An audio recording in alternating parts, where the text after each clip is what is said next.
Hello, everybody. My channel name is Adventures and Stories with F4C, but my name is Gerald. I am 49 years old. I'll be 50 in June, the end of June. And back the end of October, right before Halloween, I had a pain in the side of my rib on my left side. Wasn't sure what it was. I was going to work. It was a Saturday. I'll never forget it. The day before, I had my buddy, my roommate at the time, gave me a ride to work, and he goes, "Oh, right before we go, can you help me just bring this little love seat out front to pick up the heavy garbage tomorrow?" I said, "Okay," and we did it. It wasn't very heavy at all. No, I mean, really not heavy at all. I mean, for two grown men, it wasn't heavy. So we did it, and went to work. I was fine. The next day, I was off from work. Um, so I always walk the dog. So I walked the dog around the block once or twice, came back, hung out, whatever, did what I had to do. I think I had some dishes in the sink from dinner or whatever. So I went to go take, I'm like, all right, good night, bro. See you in the morning. I went upstairs. My bedroom was upstairs. I got like 3 steps up and had this pain in my side. And I'm like, what the heck? And he's like, you all right, bro? I was like, I don't know, man. I'm like, I got this pain in my side. I don't know, man. I can barely walk. So I wound up making it up the stairs and went to sleep. Woke up the next day. The pain was just excruciating. It just didn't stop. But it wasn't like right. I thought maybe I had like a broken rib, maybe from carrying the love seat or whatever it was outside, or I didn't know what it was. He suggested, oh, maybe a kidney stone. I'm like, I don't know. Didn't think of anything. Think maybe it was a broken rib. So I go to my GP. He checks me out. The following day, I called him that day. He said, yeah, come in tomorrow. I have an appointment. Come on in. So start, said, he's like, I'm feeling around, I can see it, saying it hurts. It's tender, it's sore right there. I said, yes. Um, he's like, my first thing is, I want to send you for an x-ray. And I said, okay, when can you do that? So like maybe tomorrow, the next day. I said, okay. So went, did the x-ray, got the results back and nothing broken, unexplainable. So very weird, but at least we got broken rib out of the way. We still don't know what it is. So it's weird that I was sitting there and he was like kind of feeling around, in the back, and it was going farther back. And I was like, whoa, whoa, whoa. I'm like, dude, you touch me there again. So I'm going to kick you right in your, where's in the mommy daddy button. And he goes, oh, right there. I said, yeah. And he's like, well, that's closer to your kidney. He goes, maybe it's inflamed. Maybe you have a kidney stone. It's brewing. He's like, I'm going to go send you for a CT scan. I said, okay. This is all now, mind you, this is all, a few days, after. And, so I went to CT scan and got the results back. And he goes, listen, he looked at it. He goes, I advise you to go speak to a urologist. I said, okay. I said, why? He goes, I don't know. He goes, it's not really my expertise. He's like, but you have something wrong with your kidneys. He's like, I don't really know per se. He goes, and I don't want to pretend that I know 100%. So he's like, I want you to go see a urologist. So a couple days later, go see a urologist. I meet this guy. He's like, yeah, blah, blah. And told him about everything. I bring him the results of the CAT scan, and he looked at it deeper, and he suggested that I go get a MRI. So I said, okay. I went for an MRI. Actually, after when he saw the CT scan results, he said, "Oh, you have something on your kidneys. I'm not sure what it is. I need you to do a." He goes, "You have something on there." He's like, "I need an MRI. I need a better scan to see what it is." And long story short, he got the results back from the MRI. Now this is like maybe another week later.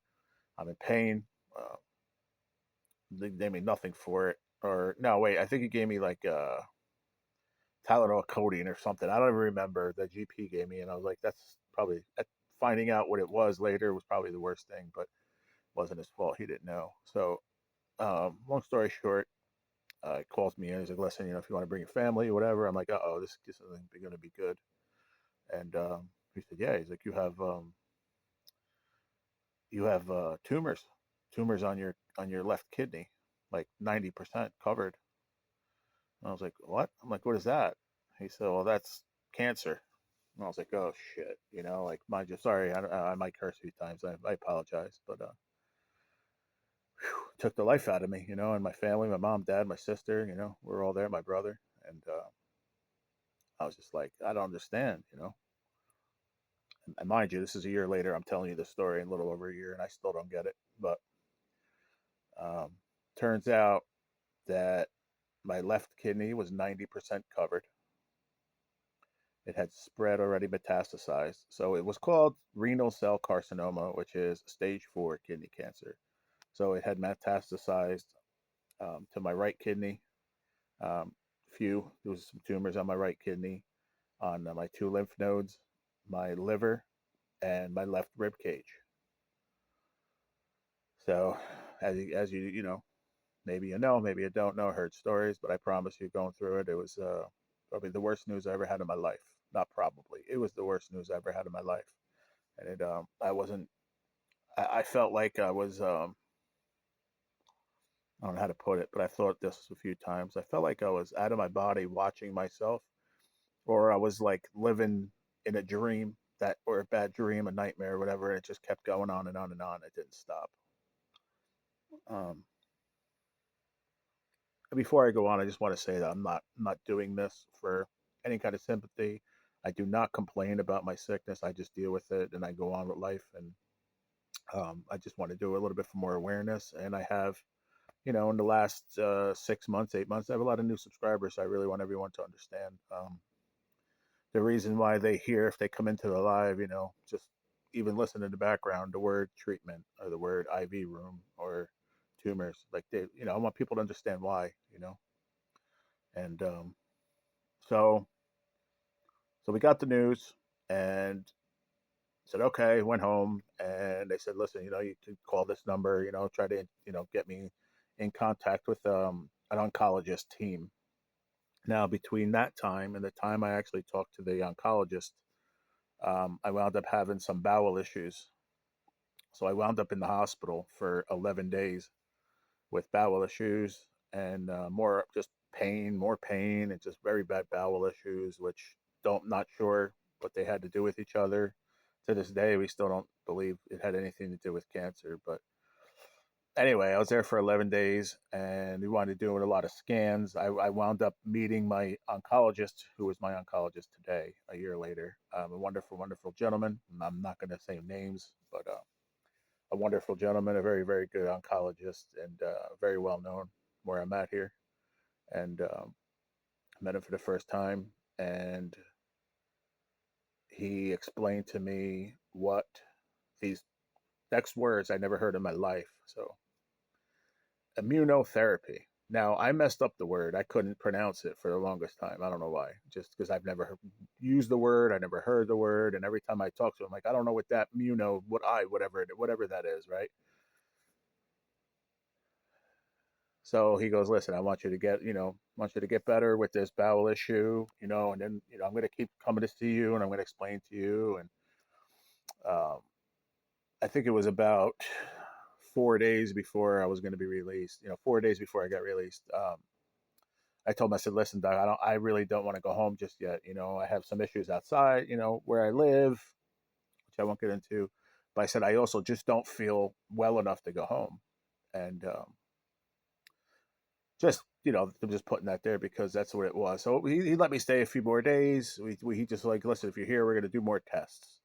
So we did a brain scan, we did a full body scan with contrast and dye and all this other stuff. Now, in one of those tests, he um, he did one of them because he wanted to see what he saw on the scans in the beginning that were sent to him from my urologist and all that. That there were tumors on my left rib cage. So he wanted to do in the scan. It showed that there was something in the bones. So he wanted to do a scan. Don't know the exact name, everybody, but I went for a scan on my rib cage. They said, "Well, we need to send you for an autopsy." Was that no, not autopsy? What's the word? I always mess it up. I'm sorry, my brain is horrible these days. Um,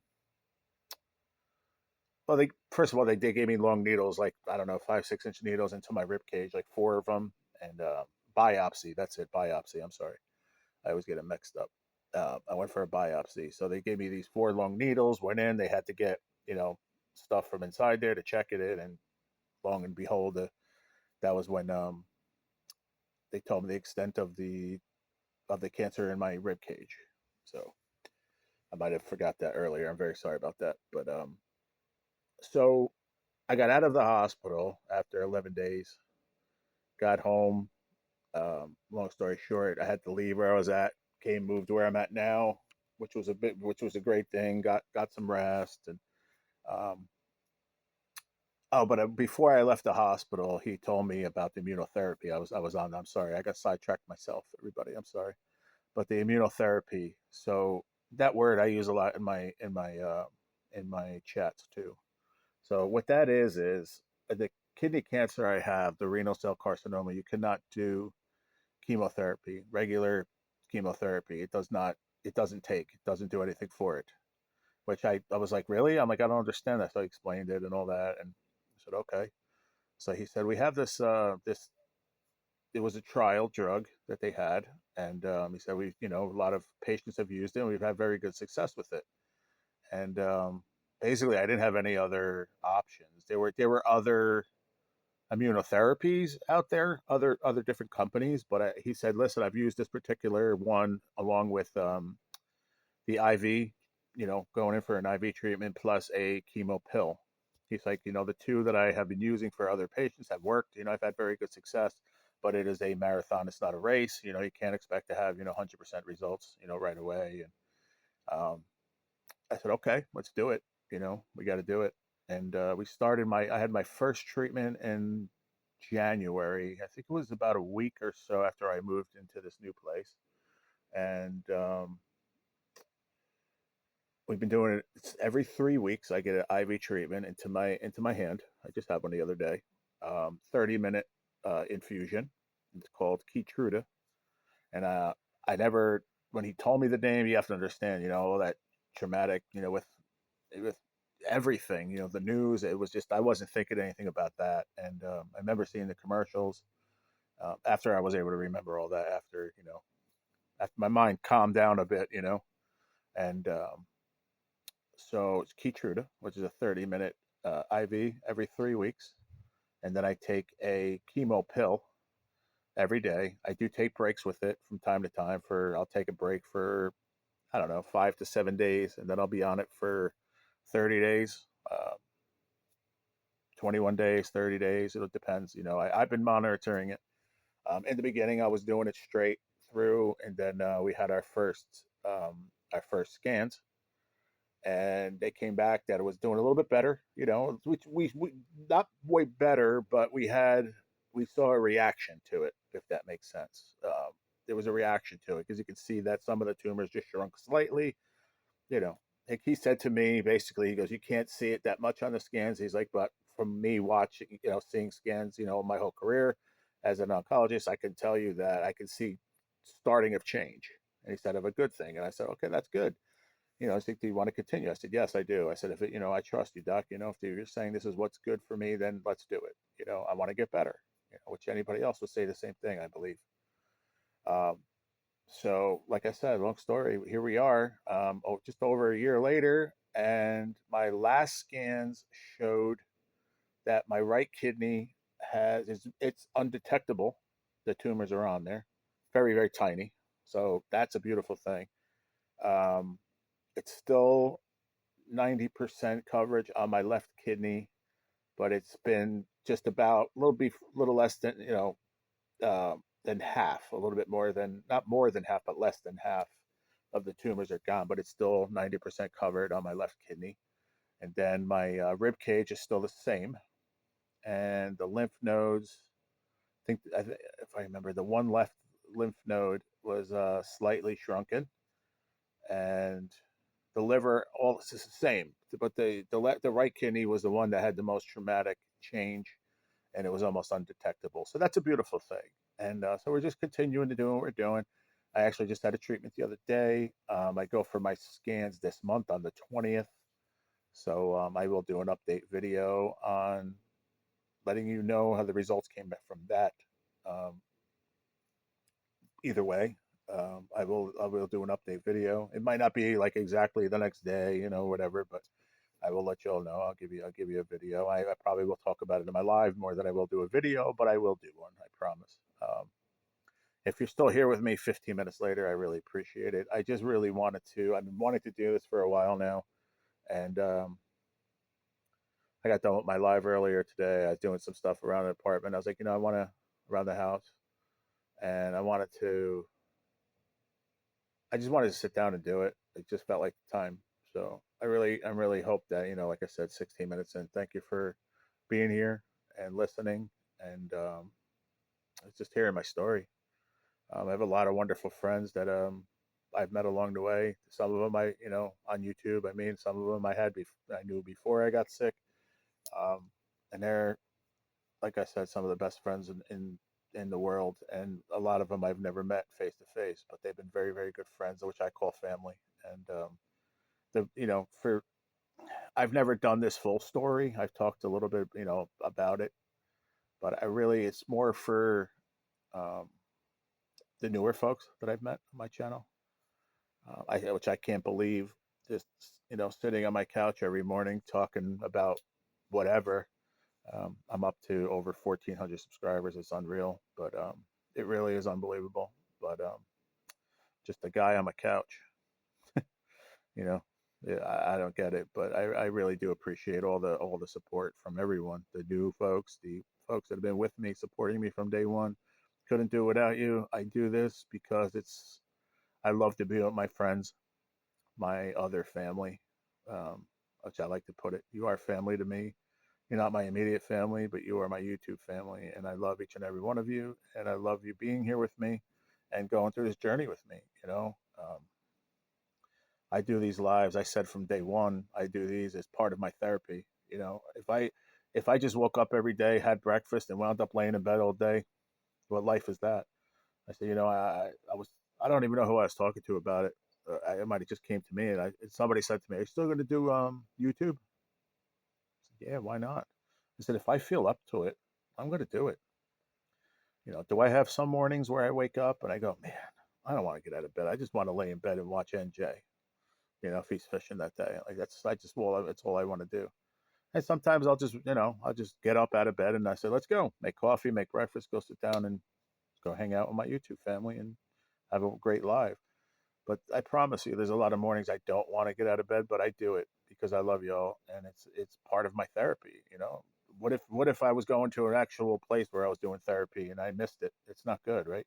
So I treat it just like that. I give it that much respect. I don't do YouTube for money. I'm monetized, but I don't do it for that. I do YouTube because I love doing it, and it always has been a um, since I got sick, it's been a therapy for me. I do it every morning. Like I said, whether I want to or I don't, I still do it. I push myself to get up out of bed, and I say, I don't want to be in bed all the time. I have my times where I'm in bed, and I rest a lot. I do, and I just love being with y'all. So, um, all right, we're not gonna make this a super long video, so I'm gonna wrap it up. But I really wanted to share that story. It's been a long time in the making. I've been really wanting to do this. I'm glad I did. It feels like a little bit of a relief inside to actually talk about it. And yeah, like I said, at the end of the day, please leave a funny comment, leave something. If you want to leave out prayers and that, I love prayers are great. I love my Lord. I forgot to even talk about that. I'm sorry, God. But at the end of the day, if I didn't have my faith, I don't know if I'd be here. And faith is what carrying me through this. So just remember, if you feel like you're down and out and you don't have anything else, make a phone call because they'll always pick up. Just remember that. Somebody told me that a long time ago. And I promise you, a little over a year ago, I made a phone call and he's here. I'm holding back the tears as we speak because that means so much to me. And I believe without my faith, I don't think I'd be able to battle as hard as I have. Everybody tells me I'm a warrior. You're a warrior. You're a fighter. I am. I am. But I promise you, it's not easy. It's not easy every day. very, very hard. But you have to. You have to be a warrior. You have to pirate your own ship. Nobody's going to do it for you. So just remember that. If even if you don't leave a comment or you don't follow me anymore, if you take anything out of this video, be strong, and you have to pirate your own ship, man. Just remember that. Be strong and don't give up. You can't give up. Be a warrior, please. I hear too many stories. I just lost a friend to this disease. I don't want to hear anymore. Trying. Sorry, y'all. I get very emotional when I talk about all that. I'm sorry, but okay, everybody. I'm glad you made it to the end, and I hope to see you on one of my lives. If you're new and you haven't spoke up and you've seen this, please come on in. Come in and say hi. That's I love that. I love meeting new people. I have people from all over the world. I have people from the UK. I have people from Italy. I have people from Bangladesh, from Russia, from everywhere. It's amazing. I have so many amazing people. And don't get me wrong, I can't forget about all my fellow American folks that come to my life all the time. But I have so many people from all over the world, and whether I'm here for another 50 years or another 6 days, it doesn't matter. Just try to love each other, man. Because I promise you, when you're in this situation, you learn how to love. I want you to know that it's very, very hard to stay strong, but you have to. And not only that, just be nice to everybody, man. It's not hard to be nice. I promise. There's too much hate going on in this world. I'm sick of seeing comments on my videos. You're not sick. You're not this. You're just looking for people to feel sorry for you, this and that. Okay. Make a phone call if you need to. Get yourself right. But that being said, if you're walking down the street or you're in the supermarket, say hi to somebody. It might make somebody's day that really needs to hear it. All right. I love you all. Catch you all in the next one. And peace out, everybody.